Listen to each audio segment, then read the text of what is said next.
എത്തിയ കൂട്ടത്തിൽ എൻ്റെ പ്രിയപ്പെട്ട സഹോദരന്മാരെ ഒന്ന് നേരിൽ കാണാൻ കഴിഞ്ഞതിൽ അതിയായ സന്തോഷം. അൽഹംദുലില്ലാഹ്. ഈ സദസ്സ്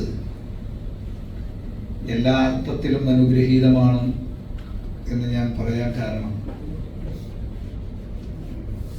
ആദരവായ നബി സല്ലല്ലാഹു അലൈഹി വസല്ലം തങ്ങളുടെ മദ്ഹ് പറയുന്ന അവിടുത്തെ ധീരമായ ചരിത്രങ്ങളെ ഓർമ്മപ്പെടുത്തിക്കൊണ്ട് ആ ചരിത്രങ്ങളിലേക്ക് മെല്ലെ മെല്ലെ നടക്കാൻ ശ്രമിക്കുന്ന നമുക്ക് ആ വഴികളൊന്നും സ്വർഗത്തിലേക്ക് നടന്നു പോകുന്ന വഴികളായിരിക്കും. അനുഗ്രഹിക്കുമാറാകട്ടെ. ഇവിടെ അജ്വയുടെ ഈ മീറ്റിംഗ് സംഘടിപ്പിച്ച ഈ സദസ്സ് അൽ-അൻവാർ എന്ന് പറയുമ്പോൾ തന്നെ ബിലാലിന്റെ ജീവിതത്തിലെ ഒരു വലിയ വികാരങ്ങളുടെ ചലനങ്ങളുടെ വേലിയേറ്റങ്ങൾ സൃഷ്ടിച്ചതാണ്. അതിൻ്റെ കാരണം നിങ്ങൾക്കറിയും, ഞാൻ അതിലേക്കൊന്നും വിശദീകരിച്ചു പോകുന്നില്ല. അതിന് കാരണഭൂതമായത് മുത്തുനബി സല്ലല്ലാഹു അലൈഹി വസല്ലം തങ്ങളെ കുറിച്ച് മഹാനായ അബ്ദുൽ നാസർ മദനി ഉസ്താദ് പ്രസംഗിക്കുന്ന സദസ്സുകളിൽ ചെന്നിരിക്കുമ്പോൾ മഹാനായ ബിലാൽ റളിയല്ലാഹു തആല അൻഹുവിൻ്റെ ചുട്ടുകൊള്ളുന്ന ജീവിതങ്ങളെ കുറിച്ച് പറയുകയും ആ ജീവിതങ്ങളുടെ അനുഭവങ്ങളിലൂടെയുള്ള യാത്ര അങ്ങനെയാണല്ലോ. ഞാൻ സുദീർഘമായി പ്രസംഗിക്കാനൊന്നും ഉദ്ദേശിക്കുന്നില്ല, വളരെ ലളിതമായ ചില കാര്യങ്ങൾ ഓർമ്മപ്പെടുത്തുകയാണ്. കാരണം ഞാൻ അങ്ങനെ പറയാൻ ഈ സദസ്സ് എല്ലാ അർത്ഥത്തിലും മദനി ഉസ്താദിന് വേണ്ടി ദുആ ചെയ്യുന്ന ഒരു സദസ്സാണ്. അതുകൊണ്ടാണ് ഞാനതങ്ങനെ പറഞ്ഞത്. ബിലാൽ റളിയല്ലാഹു തആല അൻഹുവിന്റെ ചരിത്രങ്ങൾ പറയുമ്പോൾ നമ്മുടെ കൺമുമ്പിൽ ആ സംഭവം നടന്നതായി നമുക്ക് തോന്നും. നടന്നു വരച്ച് കാണിക്കുമായിരുന്ന സംഭവം. ആ സംഭവങ്ങളാണ് മനസ്സിനെ വല്ലാതെ മാറ്റിമറിച്ചത്. അൻവാറിന് താമസിക്കുമ്പോഴും ഞാൻ കുമ്മട്ടൂർ കൊണ്ട് മത്സരിച്ചതൊക്കെ നിങ്ങൾക്ക് ഓർമ്മയുണ്ടാവും. ഒരു വല്ലാത്ത മാറ്റം ആ ജീവിതത്തിൽ മാറ്റിയെടുത്തത് അവിടെ നിന്നാണ്. അങ്ങനെ കഴിഞ്ഞുപോയ ഇന്നലകൾ ഇന്ന് ഉംറ ചെയ്യാനായിട്ട് കഴിഞ്ഞ ദിവസം ഞാൻ എത്തി.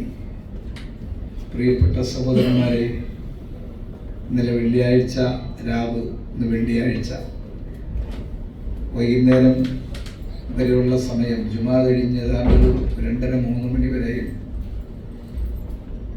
ഒക്കെ നമ്മുടെ മനസ്സിൻ്റെ വല്ലാത്തൊരു കുളിരനുഭവപ്പെടുകയായിരുന്നു ജീവിതത്തിൽ. കഅബ ശരീഫിൻ്റെ അടുത്ത് തന്നെ വെയിലൊന്നും നമുക്കൊരു പ്രശ്നമേ ആയിരുന്നില്ല. അവിടെ ജുമാ നമസ്കാരത്തിലെത്തി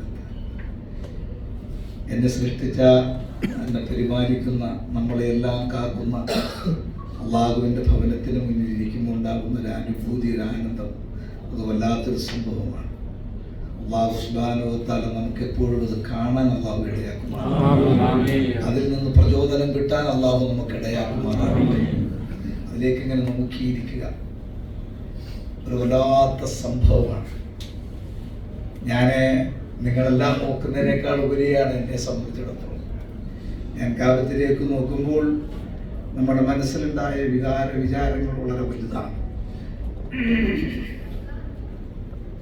എൻ്റെ പ്രിയപ്പെട്ടവരോട് പങ്കുവെക്കാൻ പറ്റാത്ത തരത്തിലുള്ള വികാരങ്ങളാണ്.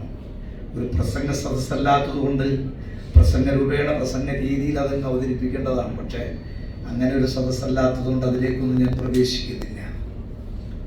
ഒരു കാര്യം വളരെ വ്യക്തമാണ്. മഹാനായ നബി സല്ലല്ലാഹു അലൈഹി വസല്ലം തങ്ങളുടെ ത്യാഗപൂർണമായ ജീവിതങ്ങൾ, ആ ജീവിതത്തെയാണ് ഈ മാസം നമ്മളിങ്ങനെ പറയുന്നത്. റസൂലുള്ളാഹിന്റെ മദ്ഹ് പറയുന്നതോടൊപ്പം റസൂലുള്ളാഹി സ്വല്ലല്ലാഹു അലൈഹി വസല്ലം തങ്ങളുടെ ജീവിതം പിന്തുടരാൻ നമുക്ക് പറ്റണം. മദ്ഹ് പറയുക മാത്രമല്ല, അത് പിന്തുടരാനുള്ള മനസ്സ് നമുക്കുണ്ടാവണം. ആ പിന്തുടരാനുള്ള മനസ്സുണ്ടാകുമ്പോഴാണ് നബി തങ്ങളുടെ യഥാർത്ഥമായ അനുയായികളായി നമുക്ക് മാറാൻ കഴിയും. ഞാൻ ഓർത്തുപോയത് ഇവിടെ ഇരുന്ന് പെട്ടെന്ന് അവൻ ഓർത്തു. പണ്ടൊക്കെ ഞാൻ സുദീർഘമായി പ്രസംഗിക്കുന്ന വേദികളിലൊക്കെ താരിഫിന്റെ താഴ്വാരങ്ങളിൽ മുത്തുനബി സല്ലല്ലാഹു അലൈഹി വസല്ലം തങ്ങളുടെ ശരീരത്തിലേക്ക് കല്ലേറുമെന്ന് പതിക്കുന്ന സമയത്തെക്കുറിച്ചൊക്കെ ഞാനിങ്ങനെ പ്രസംഗിക്കുമായിരുന്നു. മണിക്കൂറുകളോളം നീണ്ടു നിന്ന രാത്രികളിൽ ഞാൻ അതൊക്കെ പറയും. അപ്പോൾ നബി സല്ലല്ലാഹു അലൈഹി വസല്ലം തങ്ങളുടെ ശരീരത്തിലേക്ക് ഇങ്ങനെ കല്ലുകൾ വന്നിങ്ങനെ പതിക്കും. ഉമ്മാടെ നാടാണ്, സ്നേഹം കിട്ടും, കരുണ കിട്ടും, അവിടെയുള്ള ആളുകളുടെ സഹായം ലഭ്യമാവും എന്ന് കരുതിയാണ് തായിഫിലേക്ക് എത്തിയത്. പക്ഷേ അവിടെയുള്ള അക്രമി സംഘങ്ങൾ നബി സല്ലല്ലാഹു അലൈഹി വസല്ലം തങ്ങളെ ക്രൂരമായി ആക്രമിക്കുക. നബി തങ്ങളുടെ ശരീരത്തിലേക്ക് കല്ലേറുകൊണ്ട് രക്തം പൊടിയുമ്പോൾ ഇത് കണ്ട് സഹിക്കവയ്യാതെ മുക്രമായ മലക്ക് ജിബ്രീൽ വന്നണയുകയും നബി തങ്ങളോട് ചോദിക്കുന്ന ഒരു ചോദ്യമുണ്ട്. സഹിക്കവയ്യാതായ സമയത്ത് ഈ മലകളെ അങ്ങ് കൂട്ടിമുട്ടിച്ചവരെ നശിപ്പിച്ചു കളയട്ടെയോ പ്രവാചകരെ. ലോകത്തിന്റെ കാരുണ്യത്തിന്റെ പ്രവാചകൻ നബി സല്ലല്ലാഹു അലൈഹി വസല്ലം അവിടെ പറഞ്ഞൊരു വാക്ക് വളരെ വലുതാണ്. ആ പ്രവാചകനെയും ആ പ്രവാചകന്റെ അനുയായികളെയുമാണ് ലോകത്ത് ഭീകരന്മാരും കൊള്ളക്കാരും അക്രമികളുമായി ചിത്രീകരിക്കുന്നത്. നബി സല്ലല്ലാഹു അലൈഹി വസല്ലം തങ്ങൾ പറഞ്ഞു, ഇല്ല ജിബ്രീൽ, എന്നെ ആക്രമിക്കുന്നവരിൽ ആർക്കെങ്കിലും ഒരാൾക്ക് ഹിദായത്ത് കിട്ടുമെങ്കിൽ എനിക്ക് സംതൃപ്തി അതിലാണ് എന്ന് മുത്തുനബി സല്ലല്ലാഹു അലൈഹി വസല്ലം. അവിടെ നിബിധങ്ങൾ ചെയ്ത ദുആ, അഷ്റഫുൽ ഖൽഖായ മുഹമ്മദ് മുസ്തഫ സല്ലല്ലാഹു അലൈഹി വസല്ലം തങ്ങളുടെ ദുആ, അവർക്ക് ഹിദായത്ത് കിട്ടണമെന്ന ദുആ. ആ ദുആ ലോകത്തേക്ക് പരിണമിച്ചു വരുന്നതിന്റെ ഭാഗമാണ് ലോകത്തിന്റെ നാനാ ദിക്കുകളിലും ഇന്ന് കോടാനുകോടി മനുഷ്യർ അഷ്ഹദു അല്ലാ ഇലാഹ ഇല്ലല്ലാഹ് അഷ്ഹദു അന്ന മുഹമ്മദ റസൂലുള്ളാഹി എന്ന ആ സത്യവാചകം ചൊല്ലിക്കൊണ്ടേയിരിക്കുകയാണ്. ആര് തടഞ്ഞാലും അതിനെ തടഞ്ഞു നിർത്താൻ പറ്റില്ല. ആരതിനെ വിലക്കിയാലും അത് വിലക്ക് നിലനിൽക്കുകയില്ല. അതിങ്ങനെ അനുസ്യൂതം തുടരുകയാണ്. കാരണം അത് ഹക്കിന്റെ വാക്കാണ്. ആദരവായ നബി സല്ലല്ലാഹു അലൈഹി വസല്ലം തങ്ങളുടെ ദുആയാണ് ഈ